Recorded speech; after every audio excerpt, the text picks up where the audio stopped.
What's up, y'all? Chapter 1185 spoilers of One Piece. As you know, we are currently still in this Brook history of Brook and Brook past thing. And honestly, like, it kind of started off in a way where I wasn't sure. Like, I'm like, oh man, I want to see more Usopp. I thought this arc was supposed to be about Usopp, but surprisingly, Brook's past is very interesting and might be tied in and connected to more than probably anybody even thought.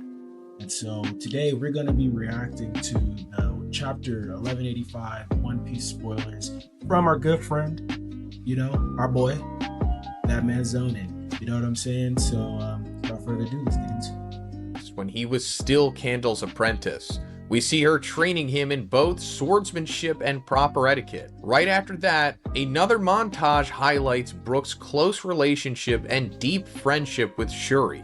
We also see Candle confiding in Brook, telling him that she loves Prince Leuven, but she is completely content just serving as his loyal royal guard. The scene then shifts to a world government ship accompanied by a celestial dragon arriving at the kingdom of Vesperia. Following this visit, Candle falls seriously ill for a long time, causing a great deal of Yeah, bro, it's something about these damn celestial dragons, bro. Like, they need to just get them all. Get over here! Get them all and just literally, bro, they just need to just chop them all down, bro. Like, I hope that's kind of a part that happens at the end of the series. Like, I don't know exactly what's going to happen at the end of One Piece, but I do hope that all of the celestial dragons are either thrown in prison, bro, or you could even throw them overboard, whatever it is. But they gotta go. You know what I'm saying? Like, weird. Concern and sadness throughout the entire kingdom. Once Candle fully recovers, Leuven announces his engagement to her. However, a mysterious fog later engulfs the entire kingdom for years, damaging the citizens' health and corroding the musical instruments that sustain the nation's economy. Because of this, Vesperia's economy eventually collapses, leaving them unable to pay the celestial tribute. This prompts the world government to step in and demand their citizens as slaves instead. Leuven refuses to back down and chooses to resist, as a good leader, waging a war against the world government's forces that ends with the kingdom being consumed by flames. You know, I also wonder, like, I don't know. I think that there was still pirates at this time. Well, there should be. If there's world government, there should be pirates. But I just wonder why, like, that nation, this nation didn't go and team up with who were the big shots, like who were the emperors of the sea at that time too. I would like to know that too. Like, we know about rocks and we know about, the further later on, I believe this is like takes place like 70 years ago or something like that. So I wonder why they didn't.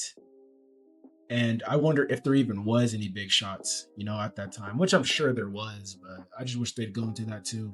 Brook finally rushes to the palace. He is shocked to find Shuri stabbing Leuven.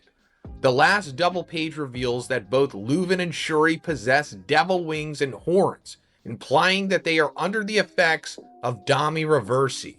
End of chapter. Yeah. Break next week. Dami Reversi is OP. Oh, wow, that escalated quickly. Dami Reversi is really OP, bro. Like, there's really nothing you can even do about it.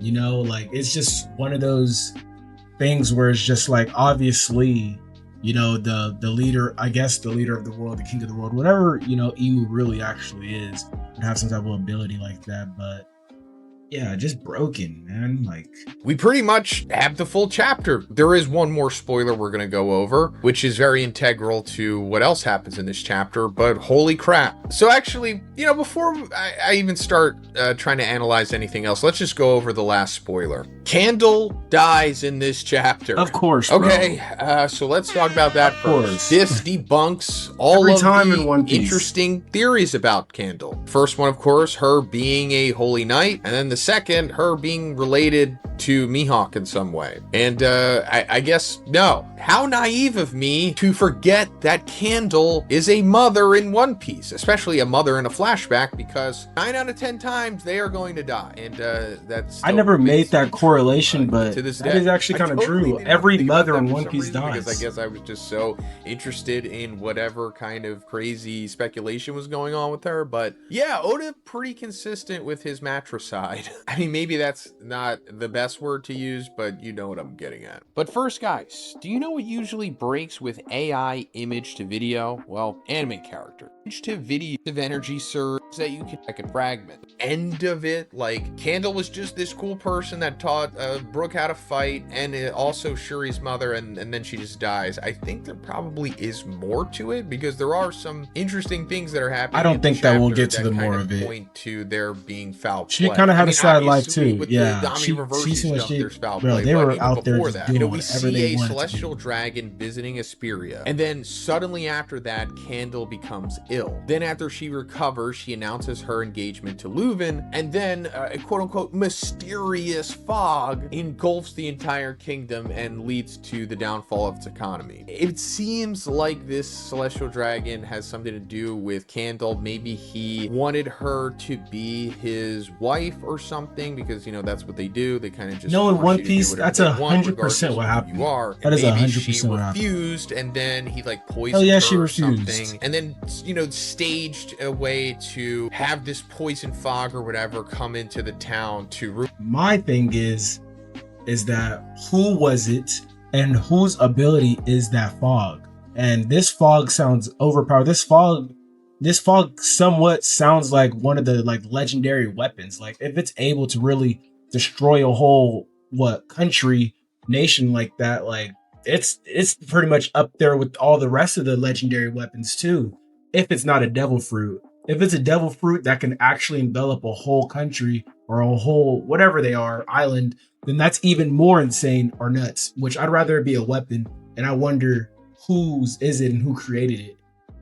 ruin its economy so that they had some kind of excuse to turn them into slaves or whatever, so that they couldn't pay the tributes. And if that is the case, I don't know why they had to jump through so many hoops to make this happen. Can't they just snap their fingers and say, let's just destroy this kingdom because we could just do whatever we want and we're all psychopaths? Unless Emu just wanted to make it look legit for some reason, as to not completely terrify the rest of the world, to make them believe that there is some kind of balance to how the world government works, maybe? Because in the end, it seems like Emu is involved in this in some way, considering that Leuven and Shuri / Gunko become Dami Reversi. Now, as we've seen in God Valley, it's kind of implied that not only Emu can Dami Reversi, I think if they This is great art. Whoever created this, you can also Dami Reversi, because it's kind of implied that it was Garling that Dami Reversi Rox's family, although it's not explicitly stated. So it doesn't necessarily have to be Emu that comes to do it. It could be somebody else that comes there that has an abyssal covenant or something with them, or at least the deep sea covenant. Not saying that is 100% confirmed.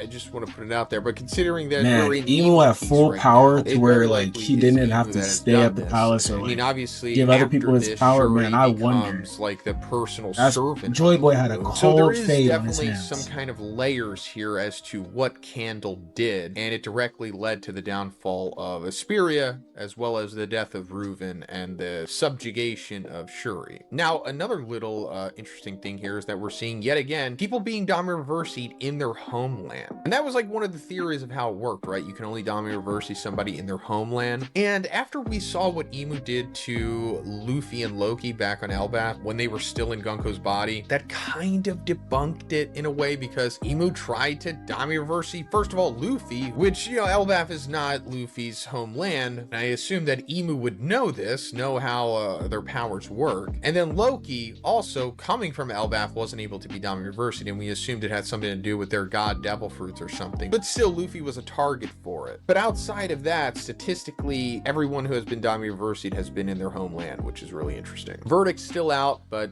you know, I'm sure we're getting closer to the truth. Still not revealed that Leuven is part of the Davy clan or whatever. Maybe it won't be revealed. Maybe he just kind of looks like them because his fate was to be Dami Reversi the same way that it was with Rox. I don't know. But he was actually a good king too. Tomorrow, like, out of all these other kings that we see, we'll get the chapter sooner or later. Yeah, man, that's all for chapter 1185 spoilers, man. The original video to Zonin will be down in the bio, so make sure you guys go check that out too. Make sure you leave a like, a comment, and subscribe on your way out. And what do you guys think is going to happen next? Do you guys think that Ussop is going to get, you know, the attention or the spotlight that we all expected and that we all want him to get in this chapter? Y'all let me know down in the comments. Peace.